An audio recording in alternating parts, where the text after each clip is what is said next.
أعوذ بالله من الشيطان الرجيم بسم الله الرحمن الرحيم الحمد لله والصلاة والسلام على رسول الله صلى الله عليه وسلم أما بعد السلام عليكم ورحمة الله وبركاته رألا سنبابي أنا تنفنون إسلام androany dia fahafito amin'ny fandaharana émission islamique spécial Ramadan izay arahantsika isanandro eto amin'ity fahitalavitry ny TVM ity. Ao anatin'izany dia iresadresaka itsika mahakasika ny ilay antsoina hoe hikmatus siyam, ny fahendrena lehibe izay tiany Allah subhanahu wa ta'ala atongavana tamin'ny fandidiany an'izany fifehezana eo amin'ny fiainan'ireo mpino islamo rehetra. Allah subhanahu wa ta'ala nteny ao anatin'ny boky masina al-Qur'an al-Karim manao hoe ya ayyuhalladhina amanu kutiba alaykumus siyam kama kutiba ala alladhina min qablikum la'allakum tattaqun. Hoy ianareo mpino islam, nodidinay aminareo ny fifehezana tahaka ny nandidinay an'izany tamin'ireo vahoaka teo alohanareo angamba hitoetra ao amponareo ny fatahorana ani Allah subhanahu wa ta'ala. Raha io andia teny masina io no jerena dia fantatra fa tsy ny mpino islam no niatomboka tamin'izany fifehezana izany, fa ny vahoaka teo aloha efa nodidiny Allah subhanahu wa ta'ala an'izany. Efa nodidiny tompo Allah subhanahu wa ta'ala zany tamin'ireo jiosy, ary efa nodidiny Allah subhanahu wa ta'ala zany tamin'ireo kristianina, saingy ny fomba fanaovana azy sy ny feim-potoana hanaovana azy ary ny fotoana hanaovana azy sy ny fombafomba fanao dia samihafa, fa ny fifehezana dia samy nanao an'izany avokoa ny finoana rehetra teto ambony tany tahaka ny jiosy sy ny kristianina ary no faranany mpaminany sallallahu alaihi wasallam tamin'ny finoana islamo izany rehetrarehetra izany. Tadio ihany koa raha lasa nabavy anatin'ny finoana islam fa tompo Allah subhanahu wa ta'ala rehefa nandefa zavatra anankiray, nandidy zavatra anankiray mpino islam dia midika izany fa misy tombony lehibe na mitera-bokatsoa eo amin'ny fiainan'izy ireo sy any amin'ny fiainan'izy ireo any ankoatra. Karaha ny fifehezana no jerena dia fantatra fa ny zanak'olombelona dia namboary ny tompo Allah subhanahu wa ta'ala tamin'ny matiera anankiroa. Ny voalohany amin'izany dia ny vatana sy ary ny faharoa dia ny fanahy. Atsika olombelona dia vatana sy fanahy, fa tsy vatana fotsiny na fanahy fotsiny. Ka ny vatana namboarin'ny tompo Allah subhanahu wa ta'ala tamin'ny alalan'ny fotaka na ihany koa tany izay diavintsika isanandro. Ka ilay vatana namboarin'ny tompo Allah subhanahu wa ta'ala tamin'izany vato, tamin'izany fotaka na izany tany izany, tsy ho velona na ihany koa tsy ho voky raha tsy mihinana ireo karazana vokatra rehetrarehetra tamin'izany tany izany, ohatra amin'izany ny vary, ny legioma, ny voankazo maro samihafa, ny zavatra rehetrarehetra izay hoanitsika eny fa hatramin'ny hena sy ny ronono aza, satria ireny avy amin'ny omby ary ny omby mihina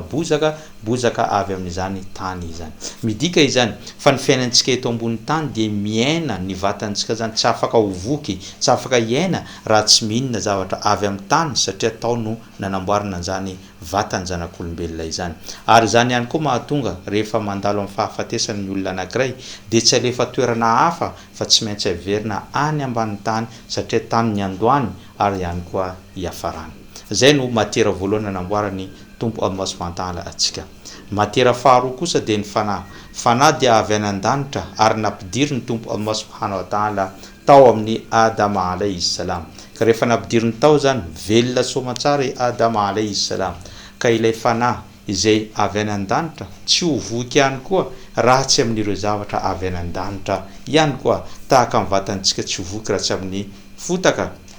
tahaka izany ihany koa ny fanantsika tsy ho voky ihany koa raha tsy amin'ireo karazana lalàna sy ireo karazana fanompoana sy ireo karazana zavatra avy any an-danitra avy amin'ny tompo Allah subhanahu wa ta'ala. Ary izany indrindra nahatonga ireo fampatsiahivana, ireo resadresaka mahakasika ara-pinoana dia antsoina hoe sakafom-panahy, satria io no mamelombelona indray ny fanantsika taoriany mety na havariana azy na ihany koa na hanoana azy. Ary izany ihany koa mahatonga antsika rehefa maty ny zanak'olombelona anankiray dia ny vatany alevina any ambany tany, fa ny fanahiny kosa dia miverina miakatra any an-danitra, satria avy any no ny andohany ary ihany koa no hiafarany. Ka nandefa ny tompo Allah subhanahu wa ta'ala ny fifehezana hampiakatra avolenta ny voninahitra izany fanahy zany manoloana ny izany vatana izany satria nandritra ny 1 volana tao anatin'ny taona anankiray nanome fahafaham-pony vatana atsika ny sakafo atsika nanao ireo karazana filambatana maro samihafa nandritran'izany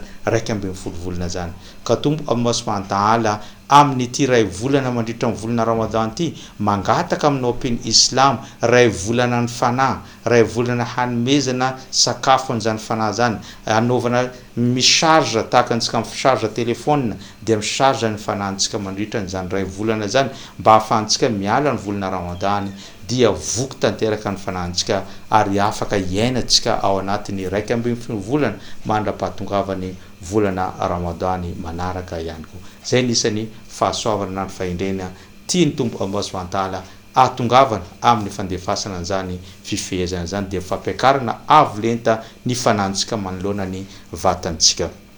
manaraka an'izany anisan'ny fahasoavana entin'izany fifehezana zany ihany koa dia ny fahasalamana satria mpaminany sallallahu alaihi wasallam efa niteny manao hoe sumu tasihhu mifehezana ianareo fa ahazo an'izany fahasalamana izany ka ho an'olona izay mitady fahasalamana apetrany ny finiavana ary miroso ao anatin'izany fifehezana izany ary ireo manampahaizana ara-pahasalamana maro samihafa dia tsy mitsahatra izy ireo mampirisika ny olona raha te ahazo an'izany fahasalamana zany dia miditra amin'ny fifadiakanina na ao anatin'izany fifehezana izany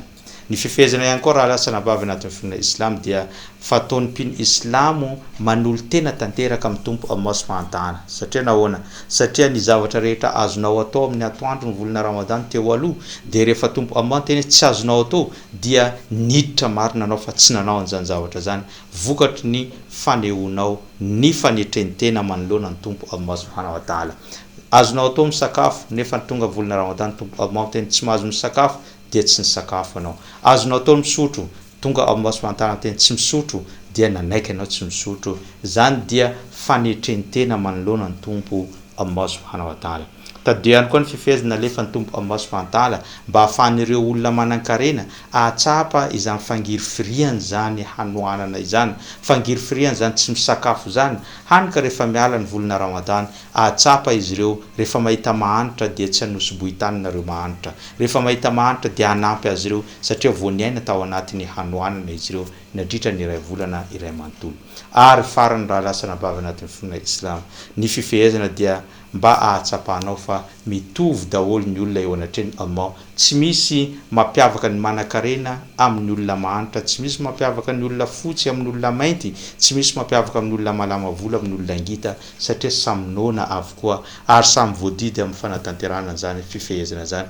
ka mitovy tanteraka ny olombelona eto ambony tany ary mitovy tanteraka eo anatreny finoana islam ary mitovy tanteraka ihany koa eo anatreny tompo Allah subhanahu wa ta'ala zay ngambany ambangovangony ireo fahasoavana sy ihany koa fahendrena sy ny soatoavana fonosiny zany fifehezana zany ka mino tonga tany amintsika tsirairay zany ary ampitao amin'ny hafa ihany koa zay ihany koa no entintsika mamarina ny fandaharantsika tamin'ity androany ity isorako anao nanaraka an'izany hatramin'ny mpiandohana ka hatramin'izao fiafaran'izao ny tenako dia mametraka mandrapitafa ho amin'ny raha ampitsondray wassalamu alaikum wa rahmatullahi wa barakatuh